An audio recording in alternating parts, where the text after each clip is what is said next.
to at least allow the student body to vote. A divide over divestment.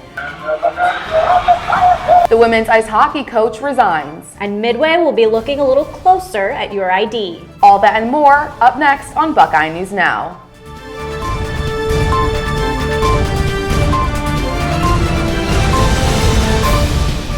Welcome back, everyone. I'm Rithika Shah. And I'm Ariana Bernard. You're watching Buckeye News Now. Undergraduate student government elections concluded Wednesday night, but several Ohio State students and organizations are still divided on the topic of divestment. According to the OSU Divest website, Issue 1 called for the university to cut financial ties from companies involved with human rights violations in Israel and Palestine. Issue 1 was originally on the USG ballot but was removed by the judicial panel on a technicality. The judicial panel announced in a press release Wednesday that Ohio State students will have the chance to vote on the issue in a special election later this month. The entire idea behind USG is to allow students of all different ethnicities, ideologies, to be able to have their voices heard. And I think that the basic portion of that is to at least allow the student body to vote. It's obviously important for students to be involved in the best interest of our university. And therefore, at the end of the day, these decisions are made by financial planners and people, high up in the university. If students want to give their opinion on the matters, they're more than welcome to. Stay tuned to both the Lantern and Lantern TV as we continue to follow the story. You can read more about divestment right now on thelantern.com. Ohio State is investing into a new project that will redesign the Arts District. The major renovation would expand the Wexner Center for the Arts, Weigel Hall, and move the Department of Theater closer to High Street. Another possible change in the redesign is the removal of the large concrete planters outside of the Wexner Center of the Arts. Once a redesign contract has been agreed upon, $200 million will be spent on the redesign that is set to run from May through November. With the closing of bars like Charlie Bear and Kildare's in the Gateway, more traffic has made its way to bars more central to campus, such as Midway.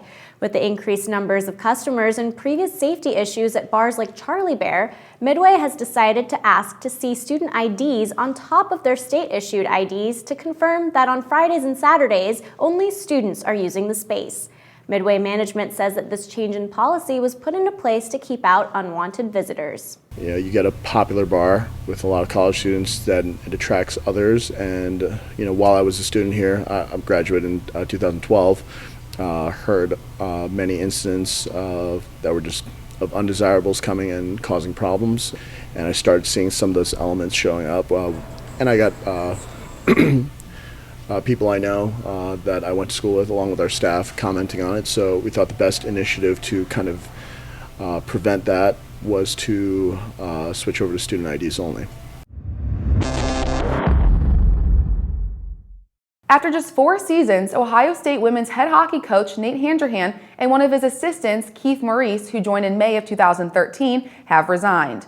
According to a report from the Columbus Dispatch, Handrahan resigned after being investigated by the university for inappropriate and unprofessional conduct. The Dispatch reported that the university received complaints about sexual harassment and sexual innuendo. For more details on this story, visit thelantern.com. Men's basketball coach Thad Matta is no stranger to the Big Ten tournament in going to 7 tournament championships in just 10 years at Ohio State. However, standout freshman guard D'Angelo Russell will be entering his first postseason game on Thursday at the United Center in Chicago. On Wednesday, both Russell and Matta addressed the media on what they think it takes to go the distance in this year's tournament. You need a little bit of luck. I think a lot of it is getting through that first game. Whoever we play will have played a game in there before us. They're going to be a little bit more, and I know we played in December in there, but you've got to be a tough-minded basketball team. I would definitely do a D'Angelo Russell approach and do whatever I got to do to lead this team. And if it's scoring, rebounding, whatever coach needs me to do, I'm willing, and I just want to win. Well, we've gotten some much welcome warmth this week, just in time for spring break. And Lantern TV meteorologist John Bangoff is in studio with the forecast for some popular vacation destinations. John, are we going to be able to soak up the sunshine this week? Ariana, unfortunately, much warmer weather has moved in for this week, and that's good news for spring break because that's going to stay around even warmer off to the south. For today, getting up to a high of about 56 degrees, plenty of sunshine out there. There's a light breeze this morning, making it feel a little bit more chilly, but as we head through the afternoon, temperatures will continue to rise. It's going to be a great day, dropping down to 39 degrees tonight, and then heading into your day on Friday. I expect some morning sunshine and increasing clouds as we head through the afternoon, bringing with it some rain, about a 1/10 to a 1/4 inch of rain for the day tomorrow. Winds out of the south at 5 to 10 miles an hour. That rain's going to linger through your Friday night into Saturday morning, clearing out by around lunchtime on Saturday. In the afternoon, we'll get up to about a high of 57 degrees. AM showers here, and then clearing. And then as we head into the day on Sunday, out behind that cold front that moves through, a little bit chillier, 50 degrees, low of 36, but still pretty mild and seasonable. Average high this time of year is 52 degrees. Monday looks even better, getting up to 59 degrees, and we may even push 60 Oval Beach for you guys who may be staying here in Columbus. Across the country, though, we're going to have much warmer conditions. No real rain to speak of. Going to be in the 70s in some of those southeastern states. Georgia, North Carolina, South Carolina, Louisiana, and then in the 80s down in Florida. I'm meteorologist John Banghoff. Have a wonderful spring break. We'll see you back here in a couple weeks. Ohio State's First Lady hosts a brunch on campus. And a special member of the Ohio State football team makes the leap into high school. Stay with us.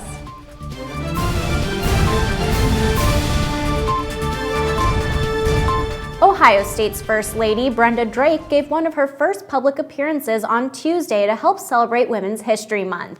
Female leaders from around the state were invited to have brunch with Mrs. Drake, where she spoke about women in leadership and what matters most to her. I'd say probably my biggest core value would be love of family, and that's because that's the way I was raised. Now that we have 2 sons, and they are each married and have, one has 2 little girls and the other has 1 little boy and another boy on the way. And so having those grandchildren is just, my greatest joy, I have to say. After a season as honorary captain of the Ohio State football team, 15-year-old Jacob Jarvis is embracing a new role on the coaching staff of his soon-to-be high school team. Our Lantern TV sports director Hayden Grove spent time with Jacob and his family to talk about taking this next step. Felt like it was a dream. That's how Jacob Jarvis described the 2014 Ohio State football season, a season in which he was named an honorary captain of the Buckeyes by head coach Urban Meyer. Little did Jacob nor his family understand, however, just what would become of this dream season. In addition to becoming a part of the 2014 national champion Ohio State Buckeyes, Jacob and his family received much attention from the national media, including Jacob's favorite station, ESPN. While his family appreciated the support that Jacob, Noah, and the search for a cure for Duchenne MD received, there was another byproduct of the national attention that might have been just as valuable to Jacob as any. Last year, I wasn't at school. I didn't really talk to people. I was shy, and now in my 8th grade, I've been more talking to people in school and not being shy around people. With a newfound sense of confidence, Jacob toured his new high school, Olentangy High School, which also produced Buckeye linebacker Joshua Perry, and used that trait to propel him into another unique opportunity that most kids his age aren't afforded. We went in this gym and I saw a bunch of football players in the weight room, and first person I came up to was our coach. His name's Coach Solis, and I asked if I could help out with the team and coach, and he said yeah, and he said, let me get your number, and I gave him my mom's number, and I just did it without anybody asking me to.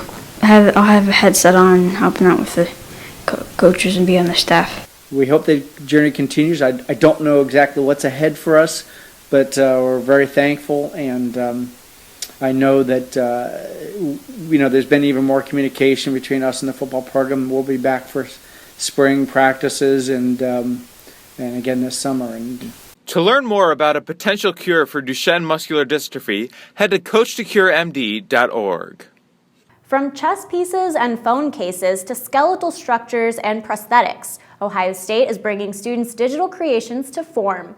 The university is offering free 3D printing to Ohio State students as part of a $10,000 pilot program meant to help students realize their ideas in real space. I spent some time at the Digital Union and Pryor Library and learned exactly how this process works. This machine sounds like it comes from the future, but Ohio State is making 3D printing available to all students right now. It all starts with the computer-aided design. You'll be able to create and kind of sculpt in a 3D world. The machine will then read the file and print out a model in layers of plastic until the model is complete. The possibilities in the long run, especially in the medical fields, are very much endless. 3D models can take anywhere from minutes to even days to print out, going from digital concepts like this to something like this.